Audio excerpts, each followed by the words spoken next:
Welcome to The State of Us. Real people with honest opinions and the future of responsible media. Here's your host, Justin T. Weller. Today, more than 2/3 of teenagers try alcohol and half take other drugs before they reach their senior year, according to the National Institute on Drug Abuse. A study published in JAMA Network in December shows that in the past 2 decades, the rate of overdose deaths among teens has tripled. I hesitate to even bring up, Lance, why people should care, because I would hope that this is automatic. But if it's not, the youth are literally the future. So I would think we would care about their health and well-being. And I'll tell you this. I know that we have substance abuse issues for kids these days, but I did not realize that it was to this extent, that more than 2/3 of teenagers try alcohol. That one doesn't surprise me quite as much, but half take other drugs before they reach their senior year. So we're not even saying before they're 18. We're just saying before they get to senior year, 2/3 alcohol and over half or close to half for some other kind of drug. Yeah, there's quite a bit out there, and a lot of it has to do, and they mentioned this just briefly in the article, but a lot of it has to do too with getting a hold of parents' prescription drugs, and thinking, well, these are prescribed, so they can't be bad. But I like the tact of the article. It's not just drugs are bad and young kids are evil, and it's not that kind of article. It takes a different take on it, but it also hits home at some of the themes that we have talked about, and that is educating young people and trusting them that if you educate them, they'll make better decisions, and also giving them tools with which to make better decisions. So it's not, it's a little bit of the theme of the article is to not just keep, you can't just Nancy Reagan it and say no. And you can't just say drugs are bad. And we hopefully, and if you haven't, but all the studies on the DARE program where the police come in and talk about drugs, none of that works. Okay. I mean, it's great. It might work as far as police and young people developing some kind of a positive rapport. But as far as DARE stopping the use of drugs and alcohol, it's a total failure. I mean, that's by the people who produce the program. Right. So as far as stopping drug abuse, DARE doesn't work. It might enhance the relationship between young people and police officers, which is something that is needed also in our society. But none of the things that we have done over the past 20 or 30 years has really done anything, obviously, if the numbers are this high, to curb the problem, as the problem now is worse. And I have my own opinions, and probably why this article caught my eye. I didn't read it, but as I read it, it's a gentleman who is a contemporary of mine, went to high school in the 70s, and many of his ideas are ones that I have been espousing as a high school teacher and coach. And that is, you can't bury your head in the sand, and you can't just look at them and say it's bad for you. Right. And you're seeing, neither one of those two works, people. And now what this article points out is, now we have studies that show neither one of those work. Right. So now what a couple decades worth of trying it this way, right, that have not decreased. And then actually we've seen an increase. That's, been the headlines the past couple years of drug addiction issues across all age groups. But this is where it opens up to such a larger issue, because this is definitely one. The others, I wouldn't have guessed they were quite as high as they were, but I'm not terribly shocked by those numbers. This one is, I would not have been in the ballpark for this. Preventing teenage use is the best way to prevent addiction. That makes sense to me, but get this. 9 out of 10 people who become addicted to any drug tried drugs before the age of 18. Mm-hmm. So 90% of addicts, they tried a drug before they became a legal adult. 90%. Yep. So you say, well, why do we need to combat this aside from we care about kids? Well, we need to because it helps solve such a larger issue as well. Obviously, what the data tells us is that if we prevent people under the age of 18 from getting tied up in these things, the amount of addicts we will have could decrease by, hypothetically 90%. Right. Huge, so it's not, in other words, in so many other areas that Lance and I talk about, if we invest correctly in youth, there's a whole host of other problems that maybe they don't cease to exist, but they become a fraction of what they are now. Well, we know that there is something, and it's not always, when we talk about 18, 21, or we talk about how you're more mature or you're less mature at a certain age, that's not what we're talking about here. We're talking about how the way the body develops, the scientific way that our bodies develop. And people who are younger than 18, their bodies are going through so many changes. That's why what the scientists have shown is the reason why they are more likely to become addictive. So it's not that, well, they just don't know how to handle it or, they're making bad choices. There are medical reasons. There are scientific reasons as to why when the brain and the body and all the different endorphins and levels of testosterone and everything that are developing in these young people, and this isn't my area of expertise, but their bodies are just going through all these changes. And then you throw drugs into all that change. That's why that number is high. Doesn't say either, folks, doesn't say that everybody who, don't be out there saying, well, I did drugs before I was 18 and I'm not addicted. It doesn't say that. Right. It says people who end up addicted, 90% of those people took it early. And you also then can't say, and this is what you tell kids again, but we don't give them the reason and we don't give them the proper rationale. We don't give them the educated rationale. It's like, yes, you see adults doing this. Well, if adults are doing it, why can't I do it? I'm a human being. No, it doesn't hurt me. It doesn't affect me. Not the same way. And my body, the same way it affects you. Mm-hmm. Okay. I'm not saying that that's a reason why I can do it. I'm not saying that means it's okay for me to do these things either. Well, when you turn 27, you can take all the opioids you want. No, you can't do that either. But there is, scientific proof now out there that it doesn't affect, as far as addiction, older people as it does preteens and teenagers. And there's two main reasons for that this article in the Wall Street Journal points out. So the first one, as Lance was hinting at, is they're in a developmental stage. Impulsiveness in young people is natural because the parts of their brain that modulate reckless behavior are slower to develop than regions associated with restraint. Okay. That's why they do silly things. That's right. They don't stop and think because their bodies their mind's not trained to stop and think yet. So I can jump off of a 3rd-story building onto a trampoline. That'll be cool. Yeah. Oh, you mean it might be as long as it works, right? Right. But they don't stop and think of all the things that can go wrong because their brains are not developed yet. Uh-huh. Okay. For similar reasons, it's also normal for teenagers to be drawn to pleasure and excitement. A key part of prevention is helping them to find safe ways, for example, through exercise, time spent in nature, and close connections to friends and community to experience such highs without using drugs. So it's, because I think so often we forget, many drugs are built on the idea of enhancing naturally occurring phenomenon in the body, artificially enhancing those things.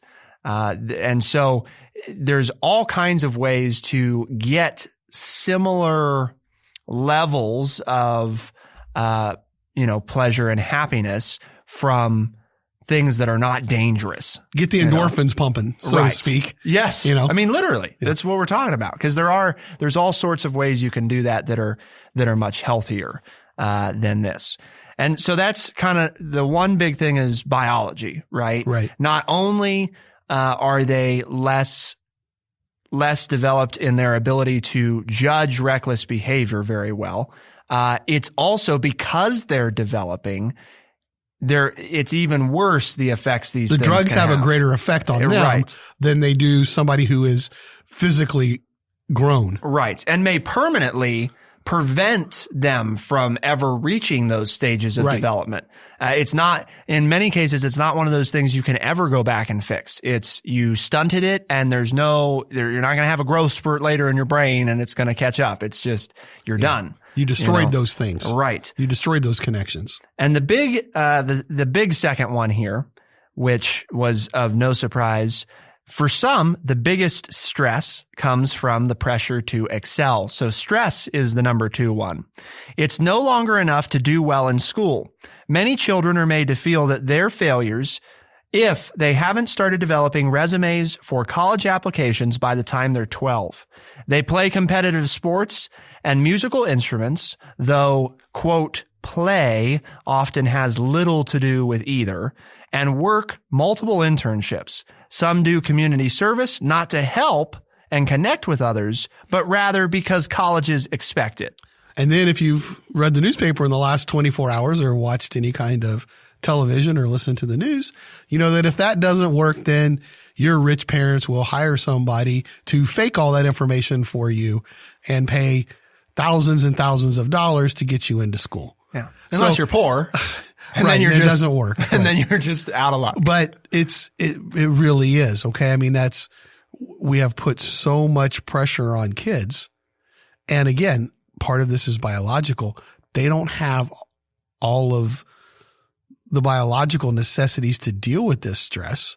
And so then they turn to something else.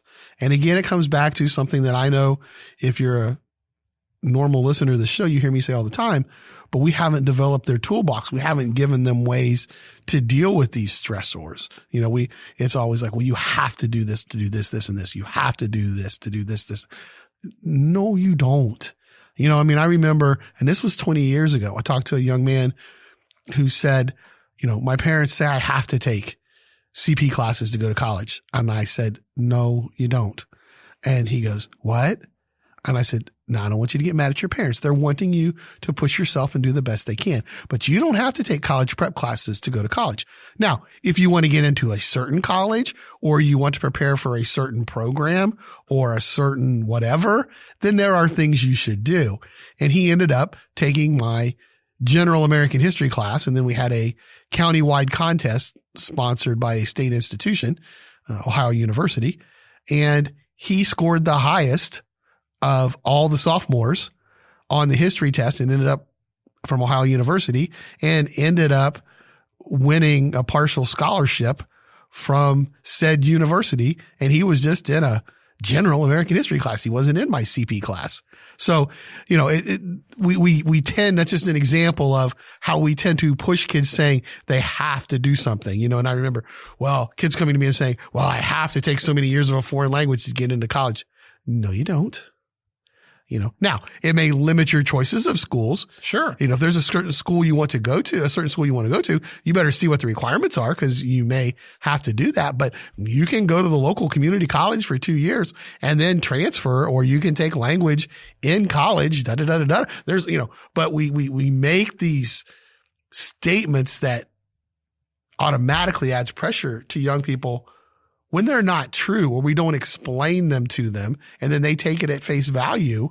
And then when they see themselves, quote, in air quotes here, failing, nobody likes to fail. No. So then that adds pressure on me. And so then I have to do something to try to feel good. Right. And if my time is busy, I don't have time to go on a nature walk, Justin. I don't have time to do something for fun because I have my dance lesson, followed by my soccer practice, followed by my lacrosse tournament this weekend. So therefore, and homework. I have to enhance my good feelings through some kind of outside source that I put in my body, because none of the activities that I do enhances my good feelings about myself, because it's all part of a checklist that my parents say I have to accomplish if I'm ever going to be anything in life. Yep. Parents and society, right?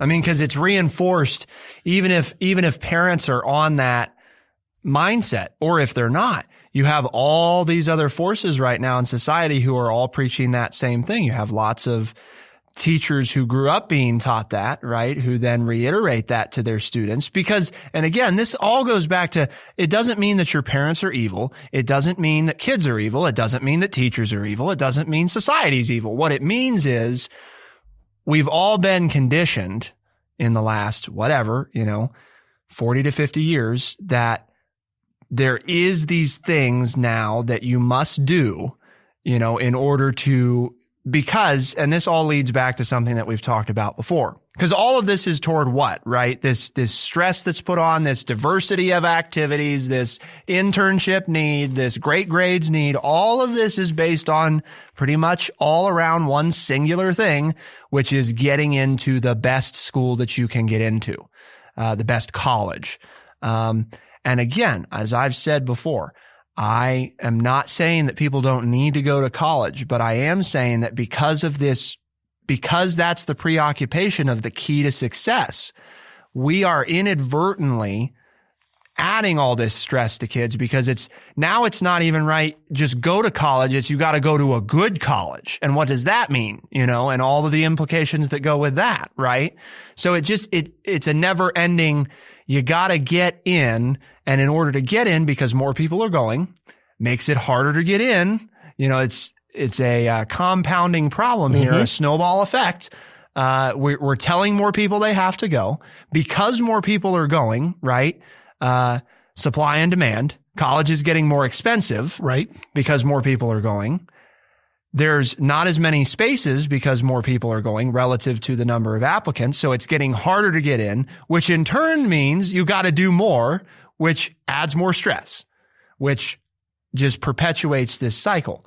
It's an institutional thing too, where you look at, well, what should colleges really be looking at in order for you to get in? But then where that comes back to the article, that creates the stress. Right. That then causes young people to look for an outlet so that they don't feel that stress for a little while. Exactly. And that's where I bring that up because it is part of what I liked about the article, and I think what Lance did too, is it talks a lot about the root of these issues, understanding why kids are seeking this.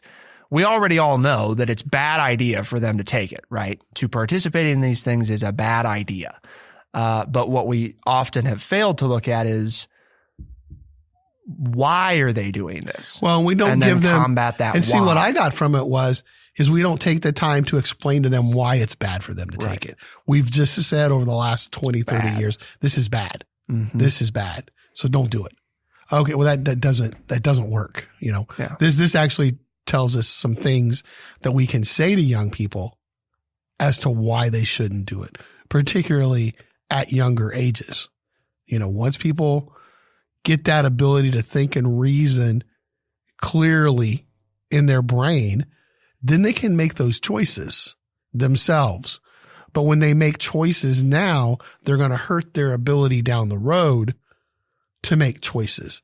And I think that's a big selling point with them is like, hey, dude, dudes, you can do whatever you want later, but if you do it now, you're messing up your future.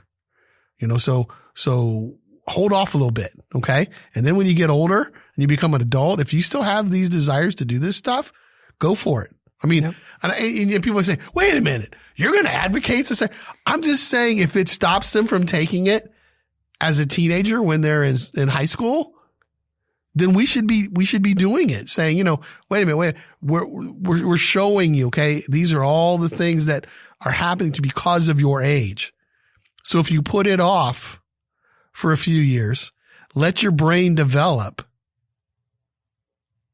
Then if you still have the same desires, go for it. Let's see where that leads. Right. We obviously know that it's not working for them to take it in their teenage years. Yeah, it doesn't lead to good things later. So I mean, that's what the data tells us. If we can tell them these things and it puts off their use, my take is they're probably not going to use it when they because they'll figure out different ways to handle their emotions and to get the necessary feelings they need to have without doing drugs. So they probably won't even choose to do it when they get older. But secondly, if they do, the harm is probably going to be less than what it's doing now. So that's an improvement. Right. And we have an interesting case study too to support what Lance is talking about, but we'll share that in just a moment. Before we do though, it's important, Lance, that we remind people we're not talking about the plane crash, right? And we're not doing that because we're not talking about impeaching the president. No, we're not. Jesus, we're not talking about that either. And we're not doing those things because we have a different standard, Yes. right? We'll not necessarily force upon you that it's a better standard. It's different. And Lance is going to tell us a little bit about what that standard is. Well, our standard, or what we call here at TrueChat, our mission statement, is to educate people by providing honest, open, and respectful conversations. So here we are trying to educate you again. That's right. And give you a different take on a subject that you've probably heard about before at some point in time, but to give you a different take and a different idea and some new things to think about. At least we hope so. Yep. You know, part of the irony in this conversation that you and I are having today is I remember when I was in health class in school, the very different ways that two things were discussed. The way that cigarettes were discussed, and then the way that all other drugs were discussed. And I don't know why we do it this way. This is one of those, seems like it would be an easy thing to change, especially based on all this data we've been talking about. Teen use of cigarettes has drastically dropped over the past 20 years or so. And guess what started happening 20 years ago? They started doing education specifically on this is what happens to your body. These are what the chances of cancer are. This is how many people it happens to. These are people who take it, right? They show you all this evidence, right? All these facts. And then that's mostly it. It's not don't do it. It's just, the data speaks for itself. Here's what you're doing to yourself. That's right. This is what you're setting up for. In contrast, though, the education on pretty much everything else that I received. One, I never had any health education on like marijuana at all. Right. I think we maybe talked about it one day and the synopsis was basically don't do it. Right. But the reality is, I think, and Lance, you tell me if I'm wrong, but my perception has always been kids at these ages are very curious, typically by nature. Oh, sure. And when you it's the whole thing of if you say don't do that, they want to do it. If for no other reason than to understand why you're saying not to do it. Well, it must be good because you said don't. Right.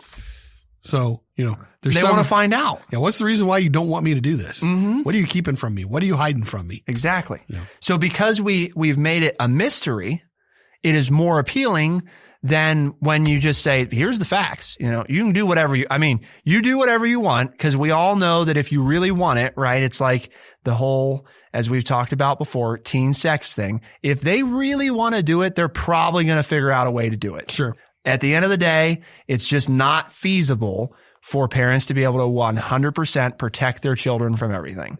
If they really want to try drugs, they're probably going to do it. But if they've been armed with all of the information, like we've seen with cigarettes, that we know, right? Because the data shows us that it's working. Now we have a problem with vaping, right? But we don't educate on that. No. So we have a problem with it. Right. It's just it's frustrating, I think, when Lance and I talk about these things because the answers seem so obvious, especially when we do things like where we're running, right, the DARE program right alongside something like cigarettes that's working. Right. And then we're doing it differently over here for some reason. Why? We have evidence that says if we do it this way, it works, right? I don't know. I think the adults tend to think, well, we're doing something. That's better than doing nothing. And honestly, sometimes doing nothing would be better than what you're doing. Right. But I've had those conversations in faculty meetings and everything else with people. And they're like, oh, we can't do nothing because we're here to help kids. Okay, but what you're doing is not helping. What you're doing is hurting. Yeah. What you're doing is doing exactly what you said, Justin. And that is it's driving them to do it because you're not giving them the reasons why they shouldn't do it. That's you're right. just saying don't do it. Well, that drives them to do it. that makes you want to do it. It doesn't mean you have to make it available. That's not what we're saying either. Right. I'm one of those parents, I let them drink all weekend with me and I get high with them. No, that's not what we're saying either. Yeah. You explain to them what happens to them when they do these things and what the outcome can be. And some of them are still going to choose to do it. But we seem to have had a lot more positive effects once we showed everybody what can happen to their lungs with cigarette smoke. Mm-hmm. And it's the same challenge that we face. I know it's a different issue because people are more divided on how to handle it, but it's the same thing with teen sex, right? As far as the way, part of the problem is the way that we talk about it right now leaves a lot of confusion and a lot of misunderstanding, and that leads to they're going to find the answers. If we don't provide them as an education system or as parents or whatever, if we don't provide them as a society, they will find them on their own. There's the kicker. And so many people say, well, I don't want the schools to do this. This is private. Okay, fine. Are you doing anything? Nope. Right. Well, how are they going to find out? Well, just like I did. They're just going to, that worked well, huh? That's why you're so scared of it, is because you don't want your son or daughter to find out the way you did. So, but that, I understand where parents say, well, that shouldn't be a school thing. If I'm the school, I don't necessarily want that responsibility, but as a society, if the parents aren't doing it and it's an issue, then where are they supposed to get it? Where are the kids? Because you said they're inquisitive. Their minds are inquisitive. They want to know things. That's hopefully why we send them to school, is that we're trying to fulfill some of that. I think a lot of teachers, a lot of schools don't do a very good job of that. But, remember when kids go to school, when they want to go to school, right? I've got some family friends that are, 4, 5, 6-year-olds, and they're excited about being in school for the first time or can't wait till they get to school. Mm-hmm. So what are we doing in schools that takes that away? Because there's that natural, innate desire to learn. Mm-hmm. And I know we're talking about other issues, but they want to learn about those issues too. And we need to teach them if we want them to become good, responsible citizens. You can't just close your eyes. Well, they're 10 or 11 now, so I'm going to shut my eyes and I hope when they're 25, they come out on the plus side. But I think that's what a lot of parents do. Well, I can't talk to them about these things. Yeah. Well, I told them not to do it. Well, that's not enough, people. Yeah. As somebody who's lived through that with 2 young people that are now 25 and 30, almost 26 and 31, you can't, and by most of society's standards, they are very successful. I think by almost any of society's standards, they're successful young ladies. It didn't happen because their mother and I put our head in the sand when they turned 10 and said, oh, I hope they turn out right. Oh, I hope they turn out right. We did some of that. I hope they turn out right, but we were in there working with them. Right. And teaching them and talking openly with them and saying, hey, these are the decisions that you have to make and these are the repercussions and here are the examples of people that and what they did. Now make your decision. Mm-hmm. We didn't tell them that they couldn't, or, we maybe told them they shouldn't or it wasn't a good idea, but mostly we just said, here are people that had these same issues that you did and here's how they chose and what their life's like. And here are people who chose this and what their life's like. Yep. So which way do you want to end up? Yeah. I mean, that's sometimes that's called parenting, but that's hard. Yeah. That's hard work. Right. Providing a choice, but not really, because, as much as we talk about, they have trouble, right, making decisions or they're impulsive or whatever it might be. We also mentioned that they do have this built-in, and we say desire to learn. And I don't think that that's wrong. But just like I think when we say education, people have a very institutionalized picture of what that means. It may do our listeners more good for me to use the word something like explore or curiosity, which leads to learning, right? It is by exploring and fiddling with things and trying things, you come to conclusions, which in turn could also be described as learning. But the point in that is they will explore regardless of whether or not you help them do it.